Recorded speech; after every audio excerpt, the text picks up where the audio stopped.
Saya hidup dari kecil di daerah yang sangat miskin, daerah Flores Timur, daerah Pulau Lembata yang sangat miskin.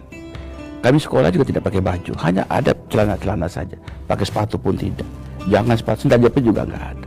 Mengambil air itu untuk usia saya berkilo-kilometer. Mandi itu kadang-kadang mandi besar ya, di tempat tiap Jumat aja. Selebihnya itu mandi digosok dari badan. Saking miskinnya.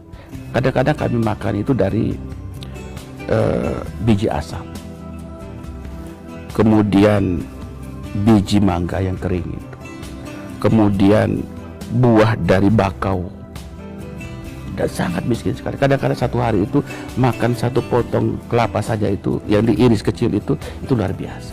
Jadi dengan kemiskinan sejak kecil itulah membuat saya sekarang waktunya lah puncak prestasi politik saya untuk rakyat dimanapun, untuk orang miskin. Dan doa orang miskin itu dijawab oleh Allah Subhanahu. Ya, ke Jakarta. Ya, naik perahu lah selama 7 hari. Naik perahu, kemudian naik kereta, naik kapal, perahu. Kemudian datang ke Jakarta, kemudian menjadi penjaga sekolah, menjadi tukang sapu di SMP Muhammadiyah. Sekarang OB, dulu tukang sapu, penjaga sekolah demi Allah di panti asuhan.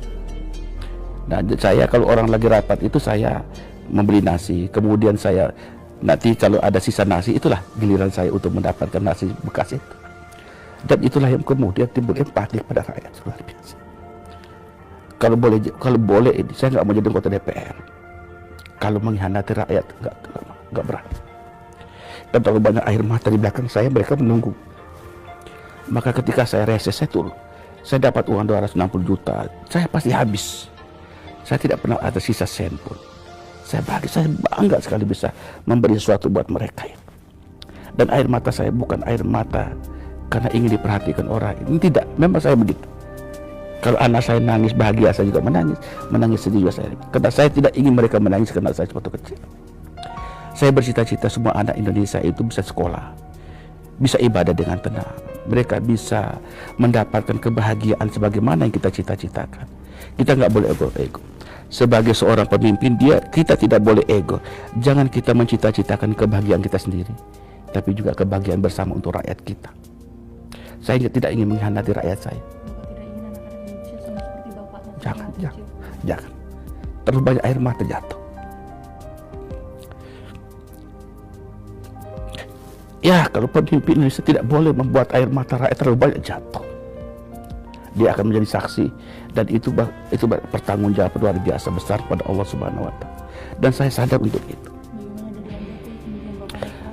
Ya, itulah ya, perjalanan hidup itulah membuat saya harus menjadi lebih arif, menjadi lebih bijaksana, menjadi orang yang amanah, menjadi orang yang harus betul-betul berpikir untuk rakyat. Jangan pernah menyimpan harta di hatimu, tapi simpanlah harta itu di tanganmu, agar engkau menjadi ahli sedekah, maka niscaya di langit akan mencintaimu. Maka seringkali saya pidato atau berdoa, cinta yang di bumi, niscaya di langit akan menyayangimu. Saya terus terang saja, sejak kecil saya bercita-cita ini selalu membahagiakan orang.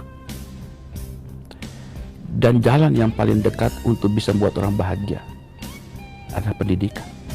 Maka saya mendirikan sekolah. Meskipun saya nggak punya uang, saya mempunyai jalan. Saya mendirikan sekolah di mana-mana, agar banyak anak Indonesia, terutama anak yatim, bisa sekolah dengan harga yang murah, suku-suku gratis, dan terjangkau, dan berkualitas bagus. Saya tidak ingin menjadi ria. Saya juga saat sekarang mendirikan beberapa sekolah baru. Saya lagi cari tanah lagi untuk mendirikan pondok pesantren lagi. Hidup saya biarlah harta saya tidak ada, tapi saya bahagia ketika mereka bisa sholat, bisa ngaji. Dan pada saat mereka wisuda, saya biasa memberi sambutan. Saya pun menangis bersama orang tua. Bahagia. Setiap orang yang sekolah di tempat saya, mereka pada saat wisuda kemudian menetes air mata bersama orang tua. Pada saat itulah saya merasa hadir bersama mereka. Jangan karena uang kemudian mereka tidak sekolah.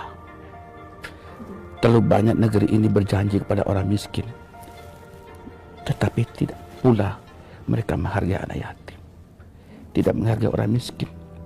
Faktanya banyak anak miskin tidak sekolah. Banyak pejabat lingkungannya rumahnya mewah, hidup mewah, anak yatim tidak terurus, tidak pernah selesai. Tapi saya malu dengan Tuhan. Saya malu dengan Allah. Saya malu dengan Nabi saya.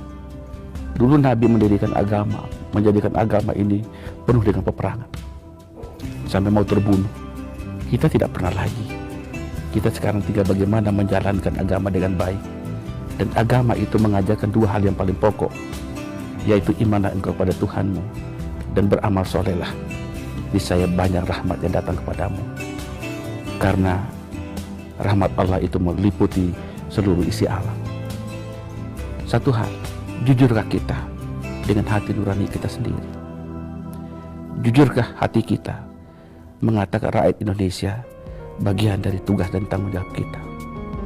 Di pundak kita masih banyak tanggung jawab harus kita kerjakan. Saya malu dengan Bung Karno, saya malu dengan Bung Hatta. Mereka memperjuangkan bangsa ini bukan hanya dengan air mata, jiwa raga mereka dipertaruhkan.